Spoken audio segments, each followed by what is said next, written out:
I think this topic of unionizing influencers is fascinating. In no small part that they are themselves kind of organizers.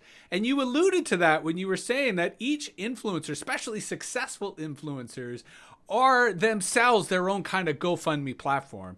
To the extent that I often see mid-size influencers raise for their friends or raise for their family, sort of using their attentional power. But then, of course, there's Mr. Beast. And Mr. Beast is, a bit of a paradox in that while he is in the top tier of influencers, he spends all the money he gets, in part by giving it to his audience, in part by paying off his audience. Now, that'll be a topic in another day. And Vass and I talked about that in a previous episode in terms of ghost kitchens. But today I want to talk about unionizing influencers in terms of integrating them back into not just organized labor, but show business. Because unions depend upon the sector they're in, and that not all unions are equal. Some unions are very blue collar.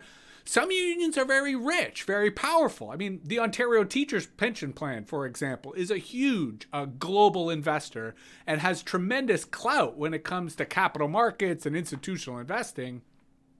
But in Hollywood, SAG-AFTRA has huge influence in terms of the way in which not just talent in Hollywood gets paid, but in terms of our culture and the way in which this culture has an influence on a meta level.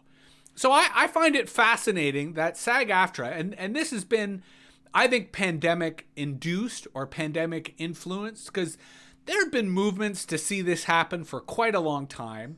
And I think the pandemic created a perfect storm in which it not only disrupted traditional production, but it empowered TikTok. It empowered Twitch, and therefore empowered the top tier influencers on these platforms. I mean, interestingly enough, all the news coverage of this story featured a photo of the D'Amelio sisters and Addie Easterling, right? Addison Rae. And I think that reflects that when they talk about unionizing influencers, they're really just talking about the top tier.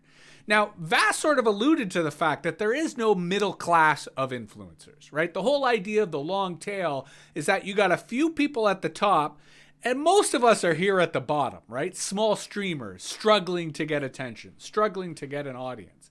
And so it is interesting that after a number of years of debate, the Screen Actors Guild has now approved an influencer agreement that expands coverage and membership options to online creators.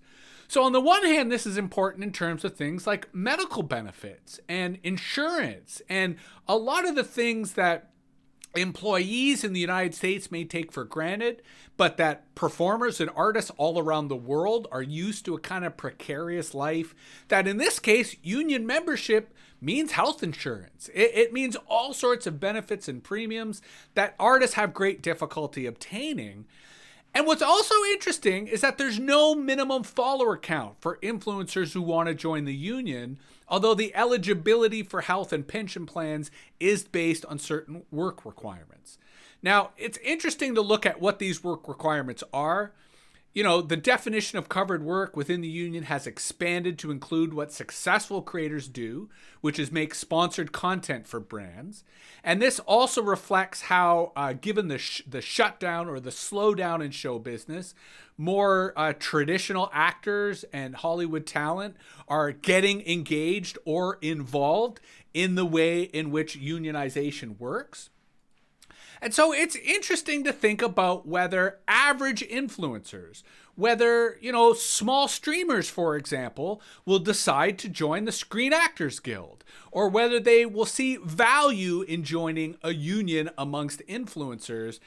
And that's why I think there's tremendous potential. Now, we're members here at MetaViews of the Electrical Longboard Network. So big shout out to the ELB crew and the ELB network. And one of the things, that I often think about as a member of the ELB network is how do we foster solidarity? How do we foster, a sense that we're all in it together? And what's interesting about raids is raids are a kind of solidarity, right? You're showing solidarity with another streamer, you're raiding their channel to try to show them that you stand with them and to kind of game the algorithm, right? And trick the algorithm. I mean, for example, one of the main benefits I find of an ELB raid is it's not just the viewer average, it's that you start becoming visible on the browse part of Twitch. You know, when the people who follow you, maybe they follow lots of people and it's hard to know that you're live. But you get a raid and you get a quick boost of viewership, well, then all of a sudden your visibility is increased. So solidarity isn't just about pension or health benefits. It's often about standing together as a union. And that was often one of the primary benefits or assets of being part of a union, is knowing that there was people to back you up. That if you were wrongfully dismissed, the union could fight for your job. If you were being harassed at work or abused at work, the union had your back. The union would defend you. So I almost feel that we need the same thing as content creators. We need the same thing as aspiring influencers. And I think that's what's great about networks like Electrical Longboard, is they provide us the framework for solidarity. They provide us the spirit or esprit de corps of solidarity. But we need health benefits. We need pension benefits. We need greater protections against Twitch, against the digital platforms, against the algorithms. So while I think it's fascinating and encouraging that SAG-AFTRA is actively trying to unionize influencers, it'll be curious moving forward what that means. And whether this is just self-serving for SAG-AFTRA in terms of them wanting more dues-paying members, or whether they're actually trying to understand the culture of content creation on digital platforms and therefore provide the types of supports, provide the types of programs. And what I'm imagining, what if ELB, what if Electrical Longboard was already a local? And what if we could certify ourselves as a local within SAG as a benefit of joining the union as a group rather than having to do so as individuals? And I think that's something that would be worth talking about or contemplating moving forward. Now, Ottawa Detroit asked, do you think a union could ever get big enough to negotiate with the digital platforms? I think that's the real test, right? That if you don't have to get a critical mass of users, but you'd have to get a critical mass of big names, of people who can mobilize enough of the audience, who can mobilize perhaps advertisers to demonstrate the kind of clout that they could bring to collective bargaining. And I do think that there's an opportunity for that on platforms like Twitch, given that Twitch is kind of relatively smaller compared to a YouTube or a Twitter. But that may be the benefit of the Screen Actors Guild, of SAG-AFTRA, that they have the kind of clout, that they have the kind of size to spend money on a recruitment campaign, to spend money on a mobilization campaign. Because I think you're right, Brian, that the ability to do collective bargaining at scale, right? Imagine if SAG could negotiate with YouTube to get better ad rates, or negotiate with Twitch to change the terms of partnership and make it easier for an affiliate to become a partner, or to make it easier for an affiliate to earn more revenue as an affiliate and get a greater cut from Twitch. I think these are all really important questions that we've ignored, right? In the last 10, 15 years of social media, no one's thought, hey, the creators need a union. I mean, don't get me wrong, people have, but organized labor has not. There hasn't really been a union to do this. And so that's where I'm kind of frustrated that while the Screen Actors Guild is doing this in the United States, what about ACTRA here in Canada? Right? What about the same union here in Canada?